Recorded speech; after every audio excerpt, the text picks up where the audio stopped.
Guys, I wanted to show you another property that my partner and I got under contract. We just signed it. I'm kind of excited about it. It's a little one-bedroom house here, and I want to take you a quick walk through and show you some numbers. So come on in.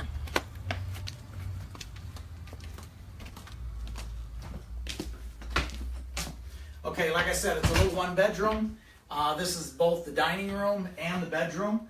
Some of this layout's going to change a little bit, but overall, we're going to change the ceiling, we're going to change the flooring. It's a cute little house. One-bedroom homes here in this area are in very high demand.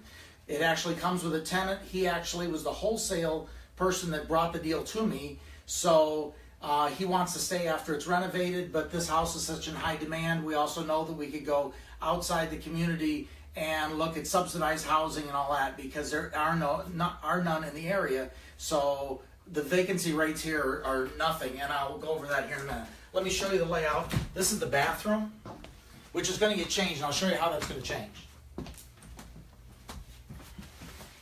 It's got a stand-up shower stall and then the bathroom, but where the shower stall is right now, I'll show you from the other side, this is actually going to be a utility room with a stand-up washer and dryer. We're going to move everything over because utilities downstairs are very easily gotten to. So we're going to change this whole bathroom. So if you look over here, right here, this is the closet right now where your clothes and coats and all that. We're going to do another bifold door right here where the shower is on the other side of this wall, and we're going to make that a washer dryer because the plumbing's directly underneath. House doesn't have a washer dryer. That's going to be perfect for that area. Let's walk into the kitchen. I'll show you some of the changes we're going to do in there.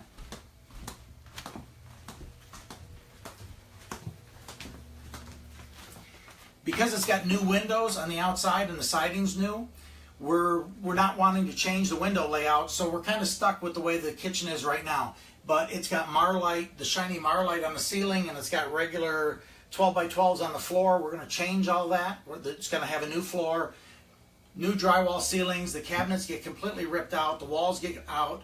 We're going to put higher end cabinets in here. They're mid-grade, but they look high-end. We're going to put nice tile backsplash, nice tile floors. The refrigerator is too big for this kitchen. We're going to put a smaller refrigerator where it doesn't stand out so much. Change the layout just slightly, but this is going to be the layout here. Change, and I'll show you the dining room. So it's got a little dining room, but it's going to be adequate.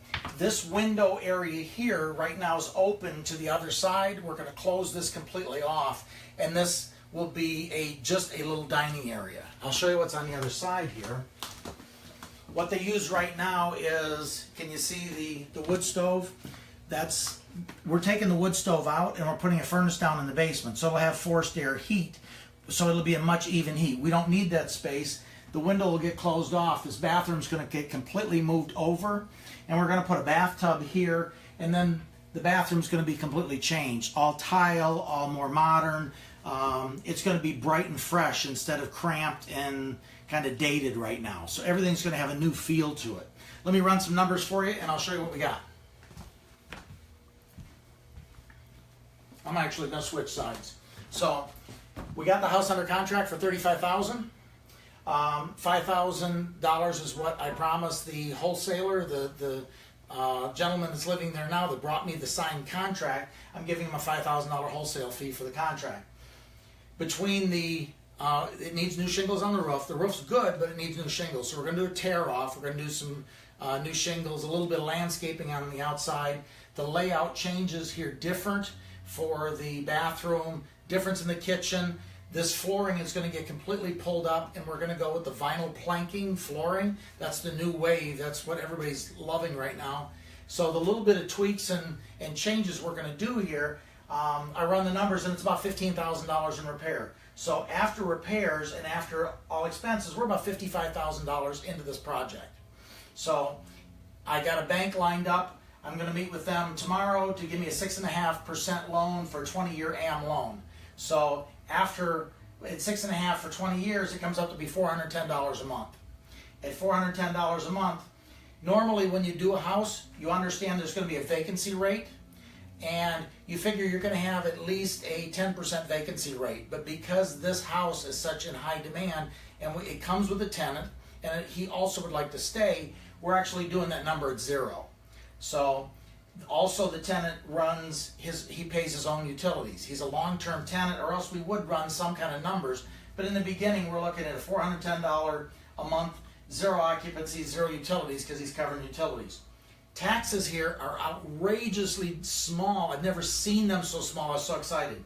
The house is so tiny, the garage outside is 200 square foot bigger than the house.